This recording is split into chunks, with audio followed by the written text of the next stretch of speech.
Sebelum kita masuk ke dalam pembelajaran, hari ini, kita akan memulai dulu terlebih dulu dengan berdoa. Ya, siapa mau memimpin doa? Angkat tangan. Aku. Oke, silakan Resi. Oke, teman-teman, marilah kita mulai doa sebelum belajar. Wahid Isnani Salasa. Bismillahirrahmanirrahim.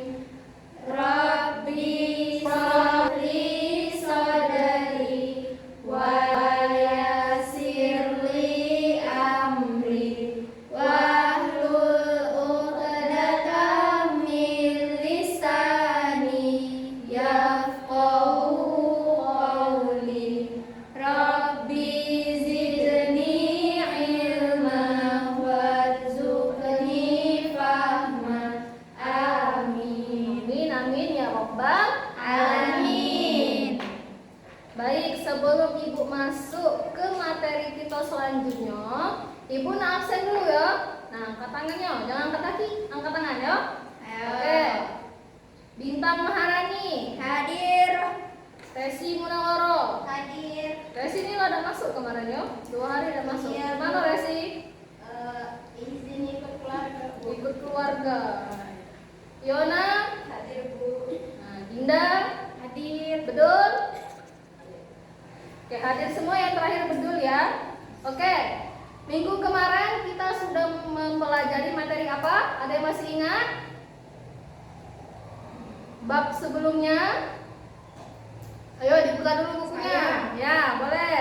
Minggu lalu belajar akhlak tercela. Akhlak tercela. Oke, Dinda baca bukunya? Enggak, tapi masih ingat tidak apa yang disampaikan Masih. kemarin? Coba diulangi kalau masih ingat. Akhlak tercela itu Mm-mm. hal-hal buruk Mm-mm. yang tidak sesuai dengan ajaran Islam. Oke, kita tepuk tangan dulu untuk Dinda, kita kasih aplaus. Oke.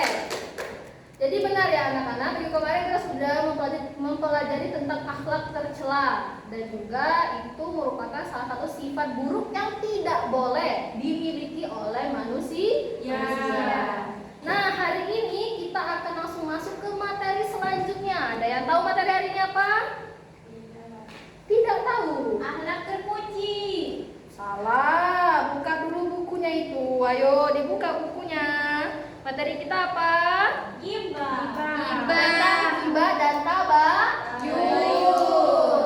Ada yang sudah baca buku semalam? Belum dibaca? Nah, Ibu kemarin nyuruh baca dah. Iya. Alasannya apa dari dibaca? Main Bu. Woi, pintarnya anak muridku. Nah, kita masuk ke ghibah dan tabayun. Nah. Oke, ghibah ini salah satu materi yang masih bersangkut paut dengan akhlak tercela tadi. Tetapi ini pembagiannya, anak-anak ya. Jadi tujuan pembelajaran kita hari ini untuk mengetahui apa dampak dari kita memiliki sifat ghibah ini. Apakah dampaknya baik atau buruk? Oke, sekarang Ibu tanya, ada yang pernah dengar nggak kata-kata ghibah ini? Ada yang sudah pernah dengar kata-kata ghibah atau tabayun? Coba angkat tangan. Ada. Bintang, apa bintang? Tabayun dengan ghibah itu bintang. Ghibah itu ini, Bu. Apa? Pas galak di depan rumah itu mau galak ada ibu-ibu suku. Oh. Dia orang cari Ngerupi ibunya. Iya. Terus pembahasannya kemana-mana. Iya. Iya, benar. Jadi ghibah itu secara singkatnya itu dia itu bermula dari sekumpulan kecil orang-orang ya. Akhirnya pembahasannya itu bakal melebar-lebar. Misal kita bahas dulu soal tetangga sebelah nih ada mobil baru. Mulai digibahi, dijeleki sama tetangga sebelahnya lagi. Akhirnya pas kumpul dia langsung kayak nih tadi dia jadi begini. Nah, misal kita buat peran nih. Nah, coba Fiona sini Fiona, berdiri Fiona. Nah, Fiona ini dia ada mobil baru. Nah, Fiona coba ngomong sama ibu. Aku baru beli mobil, saya. Aku baru beli mobil, Bu. Nah, baru beli mobil, Bu. Jadi Terus Dinda maju coba Dinda. Nah, Dinda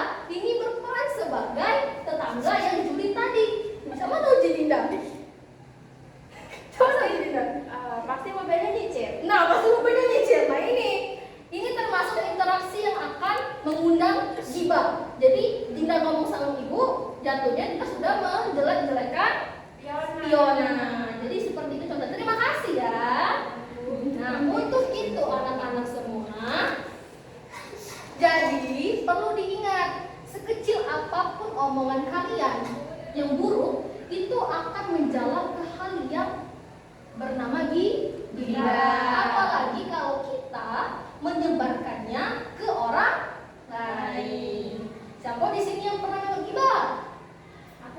Aku. Sengaja, jangan kamu tidak sengaja. Kalau tidak sengaja, Kawan yang ngajak. iya, kawan yang ngajak. Berani mana? ngajak aku kan? Aku lagi sama kau yang ngajak. Oke. Nah, kalau Cak itu posisinya anak-anak, berarti kita harus bisa menolak. Tidak boleh kita yang namanya kayak gimana? Kebo. Duduk. Cak itu. Kita kalau misalnya dalam keadaan memang bisa menolak, menghindari hal tercela, harus dihindari. Kenapa harus dihindari, Dinda? Karena Menimbulkan fitnah. menimbulkan fitnah. Pinter. Apalagi Dinda? Membuat keributan. Betul. Jadi membuat keributan, mengadu domba. Lebih tepatnya lagi mengadu domba. Jadi dampak dari ghibah ini banyak ya. Jadi bukan hanya melingkup satu saja. Gitu. Nah, selanjutnya kita akan bahas ke materi tabayun. Bu, kok kenapa tiba-tiba ghibah ke tabayun? Nah, ini Ibu jelaskan ya. Jadi tabayun ini anak-anak sering kita temui di kehidupan sehari-hari, sama halnya dengan ghibah. Tapi yang membuat beda adalah dari segi pengertian. Ada yang pernah dengar pengertian tabayun? Belum. Tidak baca buku lagi. Coba dibaca dulu bukunya. Buka halaman berapa itu? Halaman berapa? Yo, halaman berapa? 47. 47.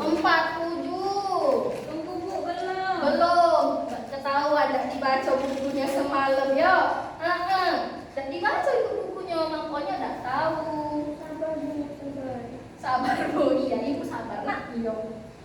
Oke, Ibu jelaskan dulu ya. Jadi tabayun ini adalah mengajarkan tentang kejelasan atau kebenaran.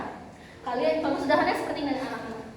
Jadi tabayun ini kita alokasikan menjadi sebuah bukan alokasi, tapi penjelasannya itu secara singkatnya adalah kejelasan. Kejelasan ini termasuk apa? Dalam melingkup kebenaran. Ya, kebenaran.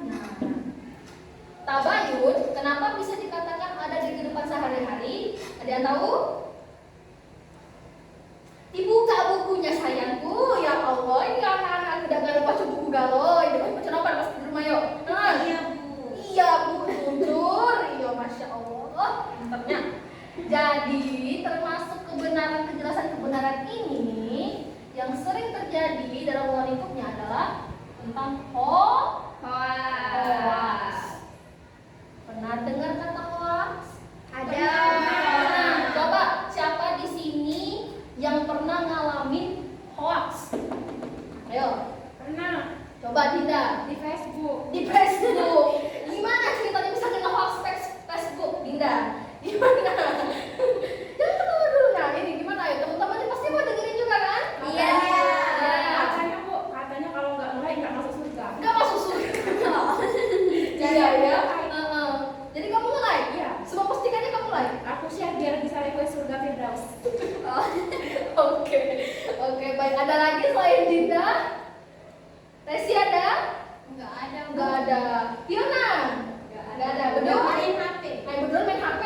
Betul. Nah, ini ada. Di Bintang ada? Enggak ada Bu, enggak main sosial media. Enggak main sosial media, memang benar. Sebenarnya hoax ini tidak hanya di dalam sosial media saja anak-anak, tapi juga ada di kehidupan sehari-hari. Contohnya apa? Misal kita berperan lagi nih. Coba sini Resi, sini Resi. Ganti-gantian. Nah, ini Resi. Nih Resi nyebarin hoax ke Ibu. Misalnya hoaxnya tentang apa Resi? Tentang Ibu kurus gitu. Nah ini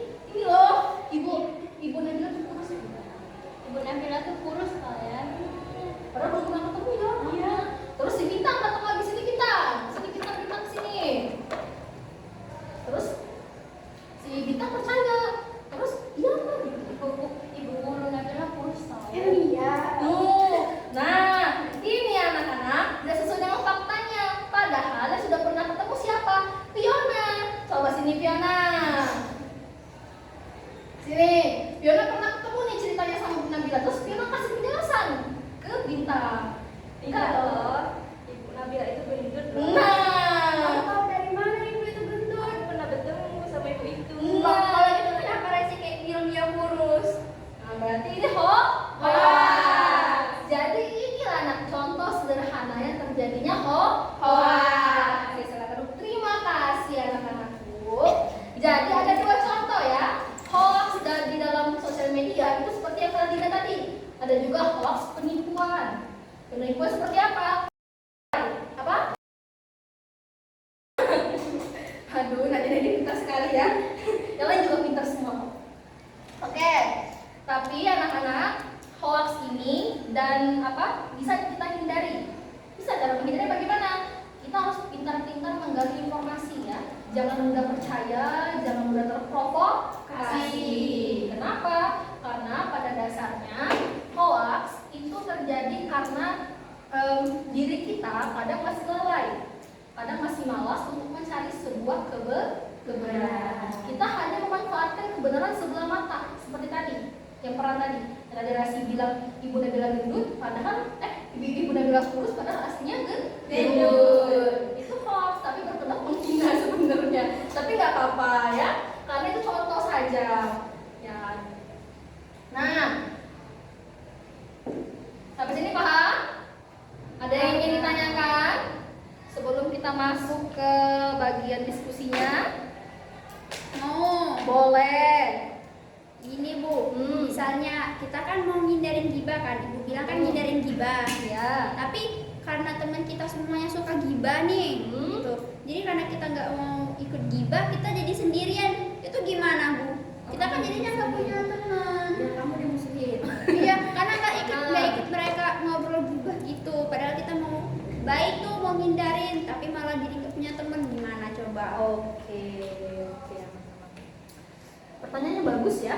Jadi begini, sebenarnya kalau dalam ruang lingkup pertemanan memang tidak bisa dipungkiri ya, apalagi umuran-umuran remaja seperti kalian ini masih sering berkumpul-kumpul kan, masih sering bersirkel-sirkel itu zaman sekarang bahasanya ya yang ibu dengar-dengar itu ya. Nah, jadi cara menghindarinya, cara biar kamu terhindar dari gibah itu, coba kamu tolak dengan cara yang baik gitu. Kamu bilang gitu, apa yang kamu tahu tentang gibah ini, apa dampak buruknya gitu. Kamu kasih tahu pelan-pelan, tapi jangan dalam cara penyampaian, jangan dengan cara yang merunduk gitu. Jadi kamu kasih tahu, oh ya maaf ya gitu, kalian lagi bahas apa nih misal. Kalau misalnya pembahasan yang udah mulai menjarak ke arah gibah, kamu hindarin aja gitu, bilang. Tapi kalau dia malah musuhin kamu, mereka malah musuhin kamu ini, ya udah, kamu mencoba untuk menekankan diri, tapi kalau masih ditolak, perlahan-lahan aja, perlahan untuk menerima. Karena begini anak-anak, di era sekarang, di era modern yang sangat amat maju ini, kita itu tidak bisa yang namanya mengontrol sesuatu sesuai dengan kemauan kita, ya. Jadi sebisa mungkin kalian yang sudah paham akan hal yang tidak boleh dan boleh itu kalian terapkan, ya. Jangan terbawa arus. Kalau terbawa arus semakin jauh, semakin banyak, itu yang berbahaya. Paham sampai sini? Oke. Mengenai gibah tadi, ada satu surah yang menjelaskan tentang materi gibah. Nah, coba dibuka dulu di bukunya, itu ada surah apa? Siapa yang mau membacanya? Satu orang atau mau bersama-sama? Siapa yang berani? Ayo. Sama-sama. Bersama-sama, oke. Surah apa itu, Bintang? Al-Hujurat ayat 13. Al-Hujurat ayat 13. Oke, silakan. 12. Sorry Ibu. Enggak apa-apa, Nak. Wahid isnain salasa. Bismillahirrahmanirrahim.